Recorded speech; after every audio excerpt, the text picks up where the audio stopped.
Okay. So. Are you in the right place? Are you in frame? Here you go. Yes. All right, cool. All right, awesome. Okay, so I'm here at Cold Wars with Vito Pandolfo, owner of the 5th Epoch Gaming and makers of the Battle Box game system, which is the Battlefield Ops. Games, yeah. So there's two things. The product line is Box Battles Cold War Evolution. The game system is Battlefield Ops. And so we could talk a little bit about why we have those two different naming conventions. But so what do you want me to mention first here? So, why develop the game? I became a 6mm war game collector about 12 years ago. And I was enamored by the scale. I was enamored by the metal minis, and I played modern. Not ancients, modern. But when I first became a collector, I was confused by, I didn't know anything about modern, say, tables of organization and equipment. So I didn't know how the armies were set up. I didn't know what would be the units I would need in a typical engagement. I didn't know anything about, does that vary from country to country, or is it the same? Then there's, of course, what rule set do I use? Because there's a lot of rules that are out there. Is the rule set going to be having me engage at a full division level, or am I going to play skirmishes, right? I didn't know what rule sets were actually better than others, depending on what you wanted. I didn't know anything about terrain, how to model it, how to buy it. So I was faced with all these questions at once, and as I was a collector, I figured that out. But it took me like 5 years. All these problems was what faced me as a new gamer, and I wanted to solve that. So we developed Box Battles Cold War Evolution as a 1970s modern set that was self-contained, where you had, as you know, because you purchased it, that's how we met. You have a fabric terrain board that can fit on a coffee table. You have foliage, you have buildings, you have a two-sided engagement that's organized essentially the way the two sides would be. You have a rule set, you have the unit cards that support it, and you have command and playing aids and all these markers. And that way someone could buy a box game and play it.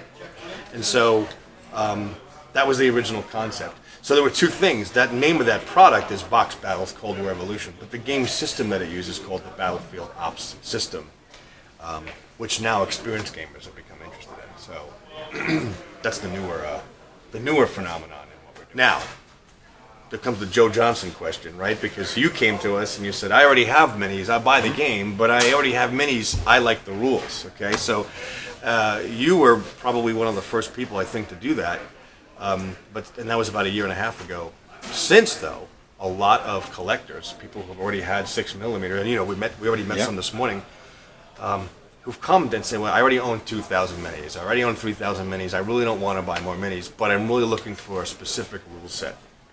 And I like yours, so will you sell the game components? So we had to start branching off the product line and not only do the box game, but now we're selling the individual components. And this year we're doing a lot to make it easier to buy those on the order forms and things like that. So soon you'll be able to buy components for the game ad hoc. You buy your rule game, you buy your basic rules, you buy your command cards and your playing aids, and then you buy whatever unit cards you'd like for your force at home.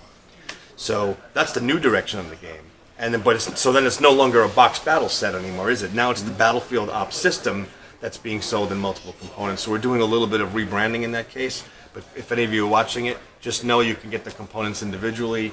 If you don't see it on the website, just write us at the contact and say, hey, I'm interested in this particular model, unit card or something, and we'll, my guy David or I myself will take care of you with that. So that's how the future of the product is. Yeah. So basically, the box set and the early cards are 1970-ish. Yes. So is there future plans to bring like the oil wars and so forth into the game?